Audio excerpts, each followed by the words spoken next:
Today I'm showing you exactly how to make this eggless sourdough chocolate cake with fresh milk flour, a caramel chocolate ganache, and a surprise almond layer. I couldn't believe how incredible this cake turned out. It ended up looking like something straight out of a luxury bakery. Hi friends, I'm Dr. Priyal, a culinary medicine physician. I love creating baking recipes that feel indulgent without tasting like a healthy substitute. A few years ago, I started experimenting with fresh milk flour in my own kitchen. It completely changed the way I bake. I'll share a little more of that story as we go. A big reason I bake this way is because fresh milk flour keeps all parts of the grain, the bran, germ, and endosperm stay intact. That means more fiber, vitamins, minerals, and beneficial plant compounds than many refined flours. After experimenting with different grains and milling methods, I fell in love with the flavor, texture, freshness, and nutritional benefits. I use my mock mill to mill flour right before baking. If you're curious how I got started or how different meals compare, check out my fresh flour journey and mill comparison videos. So here to the freshly milled soft white wheat, I added cacao powder, granulated sugar, baking soda, coffee powder, and mixed everything well. By the way, I'm always looking for ways to make desserts with more nourishing ingredients without sacrificing flavor, texture, or pure enjoyment. I believe food can be both delicious and supportive of overall well-being. For the wet ingredients, I combined oil, milk, water, yogurt, my sourdough starter, and some real vanilla extract. As I said earlier, I love how the fresh milk flour brings the depth of the flavor, and pair it with the sourdough fermentation and you will get incredible flavor and texture naturally. I find this cake very easy to make because what I do is combine all the dry ingredients and wet ingredients together and put the batter in the fridge overnight, and the next morning all I have to do is to add some baking powder, put the batter in the pan and bake it in the oven. I also added some cinnamon powder to the batter for additional flavor. Once the dry and the wet ingredients were combined, then I added some chocolate chips for some extra chocolate kick. And if you are a real chocolate lover, stay with me as I'm going to show you a delicious chocolate ganache that I used here for the filling and frosting. Look at that batter.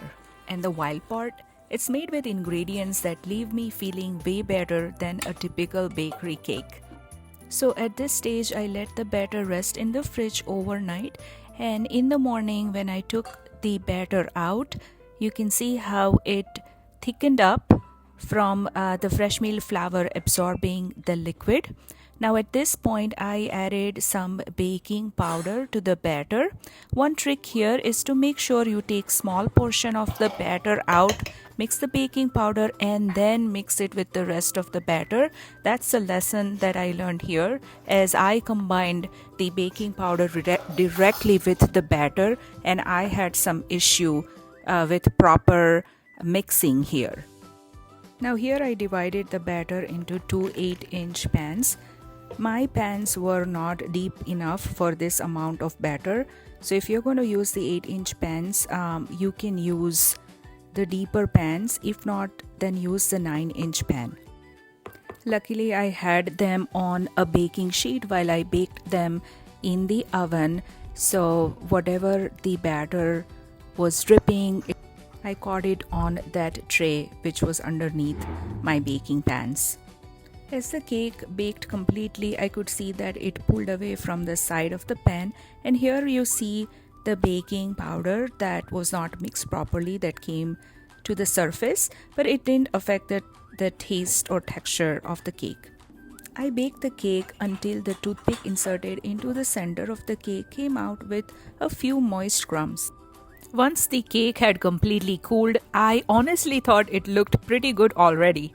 A few chocolate chips got stuck to the parchment paper, so of course I scraped them off and ate them.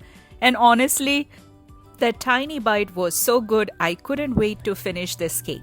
What I love about making desserts at home is that you control the ingredients. So instead of artificial flavors, shortening, and processed fillers, you can create something luxurious with real ingredients. Then came the ganache. I used coconut cream instead of heavy cream, so it would feel a little lighter. I also added a little maple syrup. It helps keep the ganache soft and creamy after refrigeration. For the ganache, simply pour the warm coconut cream over the chocolate, let it sit for a minute, and then stir until silky. Then add some maple syrup, coconut oil, and a little salt, and mix everything well. I love experimenting with different flavors in my kitchen. And while I was making this cake, I noticed I had a few soft caramels sitting in my pantry. So I decided to melt them into the remaining coconut cream before adding to the ganache. And honestly, that one little decision completely changed this cake. The caramel added nice richness and depth.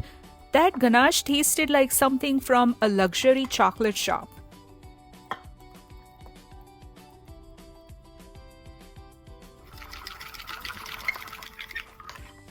After adding the caramel, I popped the ganache into the fridge to cool.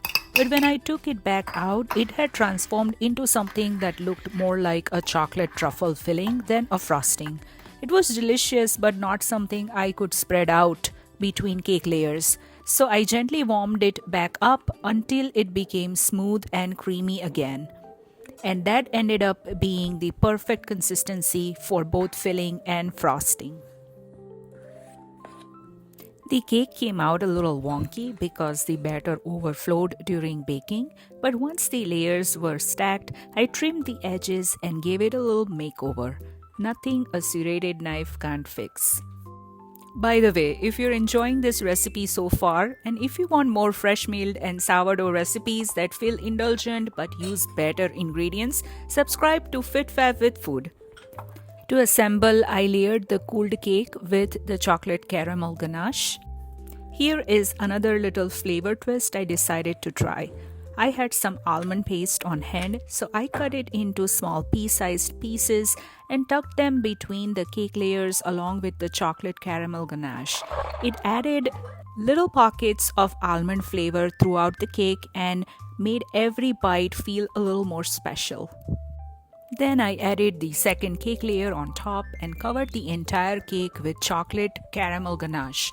I finished it off with a few decorations using sliced almonds and tiny balls of almond paste. Then finally it was time to cut into it.